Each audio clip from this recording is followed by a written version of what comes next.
Sir ఇప్పుడు small cap ఉంటుంది, large cap ఉంటుంది, అలాగే మిడ్ క్యాప్ కూడా ఉంటుంది. దీంట్లో ఏది బెస్ట్ అంటారు ఇన్వెస్ట్‌మెంట్ చేయడానికి? అదే మేడం మనం డిస్కస్ చేసుకున్నట్టుగా లార్జ్ క్యాప్ అంటేనేమో ఆల్రెడీ ఆ కంపెనీ గ్రోత్ స్టార్ట్ అయిపోయి ఆ కంపెనీ మంచి గ్రోలో ఉన్నట్టు.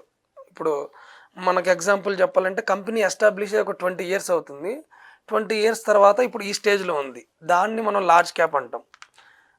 ఇంకొకటి ఇన్వెస్ట్మెంట్ పరంగా వాళ్ళ కంపెనీ ఉన్నటువంటి క్యాపిటల్ దానికి వచ్చినటువంటి సిఏజిఆర్ రిటర్న్స్ని బట్టి లార్జ్ క్యాప్లో పెట్టడం జరుగుతుంది. మిడ్ క్యాప్ అంటేనేమో కొద్దిగా ఎస్టాబ్లిష్ అవుతున్న ఇప్పుడిప్పుడే ఎస్టాబ్లిష్ అయ్యి కొద్దిగా సక్సెస్ అవుతున్న కంపెనీలు. స్మాల్ క్యాప్ అంటే ఇప్పుడిప్పుడే ఐపీఓలు తీసుకొని వచ్చిన కంపెనీలు.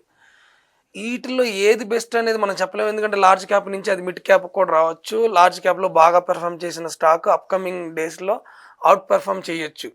ఇప్పుడు స్మాల్ క్యాప్లో ఉంది కదా అని చెప్పి మనం ఇగ్నోర్ చేసిన స్టాక్ రేపొద్దున మిడ్ క్యాప్ నుంచి లార్జ్ క్యాప్ కూడా రావచ్చు. సో ఎగ్జాంపుల్కి బజాజ్ ఫైనాన్స్ లాంటి స్టాక్ 700 రూపీస్లో స్టార్ట్ అయ్యి 7000 రూపీస్కి వెళ్ళింది. అది స్టార్ట్ అయినప్పుడు స్మాల్ క్యాప్. తర్వాత దాని గ్రోత్, దాని బోర్డు మెంబర్స్ తీసుకున్నటువంటి యాక్షన్స్, కంపెనీ బిల్డ్ చేసుకున్న రెప్యుటేషన్ వల్ల అది లార్జ్ క్యాప్కి రావచ్చు.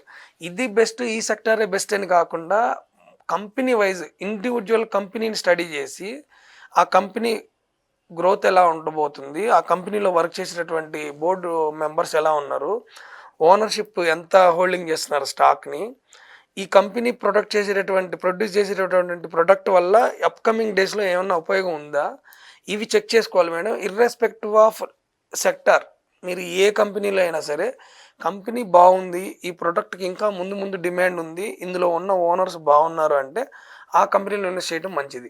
తక్కువ క్యాపిటల్ ఉంది, నేను తక్కువ క్యాపిటల్లో నేను చెక్ చేసుకుంటా ఉంటాను అంటేనేమో small caps very good for newers and beginners. అది. సో చూసారు కదండీ! స్టాక్ మార్కెటింగ్ గురించి తెలుసుకున్నాం. ఎలా ఇన్వెస్ట్ చేయాలి? ఎలాంటి వాళ్ళు ఇన్వెస్ట్ చేయాలి? ఎప్పుడు ఇన్వెస్ట్ చేయాలి? అలాగే దేని మీద ఇన్వెస్ట్ చేస్తే మనకు ప్రాఫిట్ వస్తుందని దాని గురించి మొత్తం డీటెయిల్స్ కూడా తెలుసుకున్నాం. మరొక ప్రోగ్రామ్‌తో మళ్ళీ కలుద్దాం. అంతవరకు చూస్తూనే ఉండండి సివిఆర్. నమస్కారం సార్. Thank you madam.